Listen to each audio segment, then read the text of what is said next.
doctor was a very cold one. One night in December, everyone was sitting around the warm kitchen fire.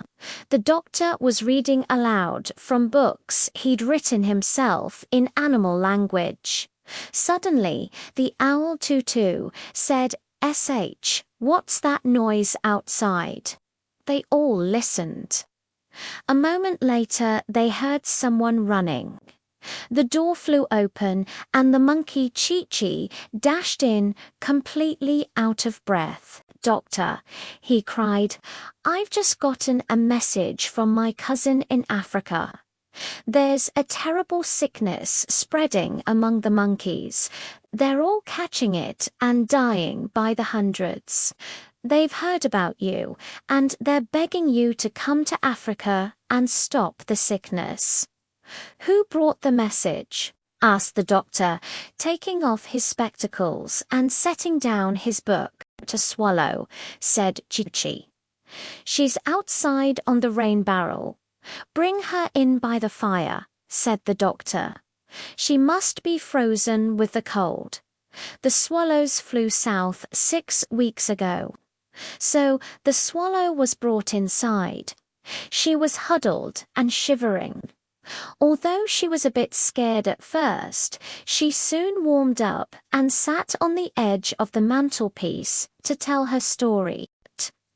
When she finished, the doctor said, "I would gladly go to Africa, especially in this bitter weather. But I'm afraid we don't have enough money to buy the tickets. Get me the money box, Chi-Chi."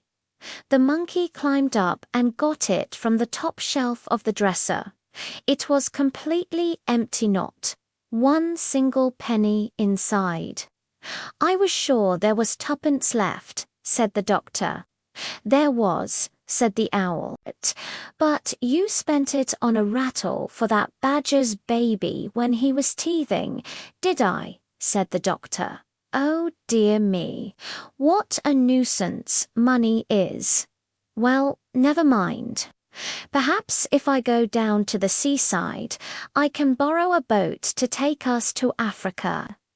I once knew a seaman who brought his baby to me with the measles. Maybe he'll lend us his boat. The baby got well." So early the next morning, the doctor went down to the seashore.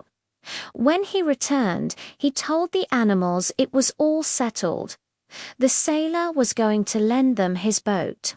The crocodile, the monkey, and the parrot were thrilled and began to sing, excited to go back to Africa, their real home.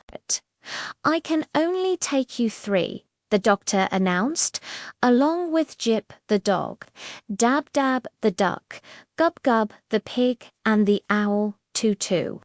The rest of the animals, like the dormice and bats, will have to go back and live in the fields where they were born until we return. But since most of them sleep through the winter, they won't mind. Besides, it wouldn't be good for them to go to Africa anyway."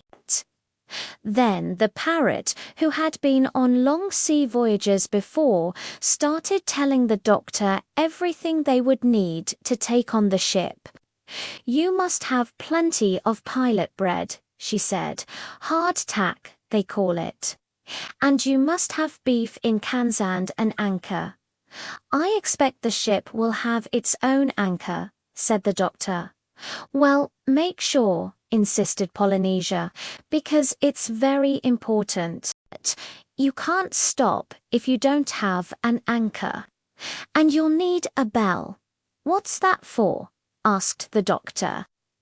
"To tell the time by," said the parrot.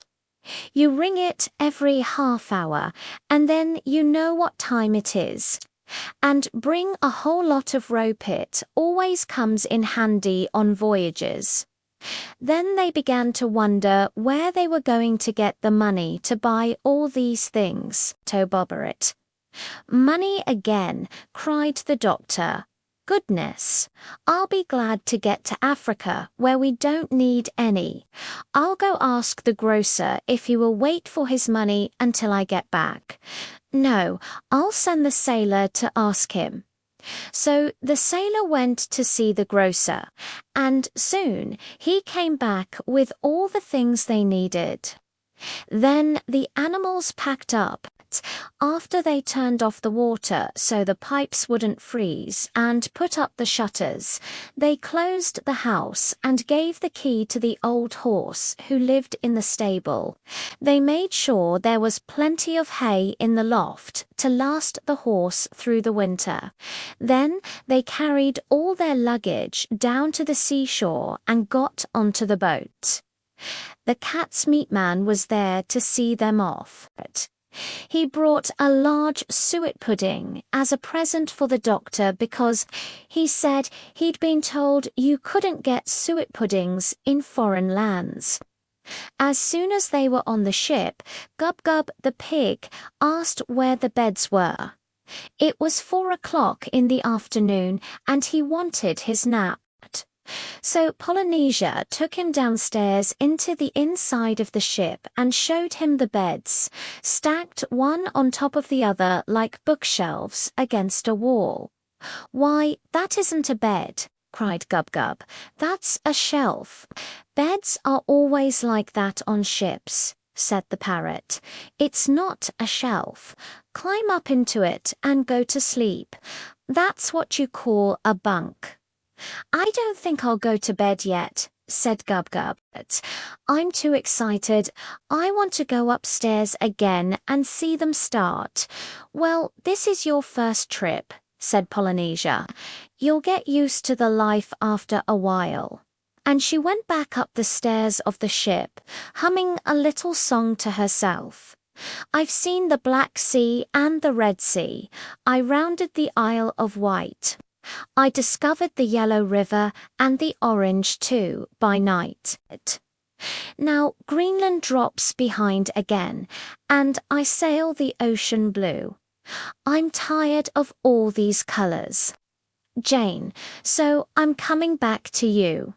They were just about to start their journey when the doctor said he would have to go back and ask the sailor the way to Africa. But the swallow said she had been to that country many times and would show them how to get there. So the doctor told Chi-Chi to pull up the anchor, and the voyage began. Thanks for watching, and don't forget to like and subscribe for more adventures.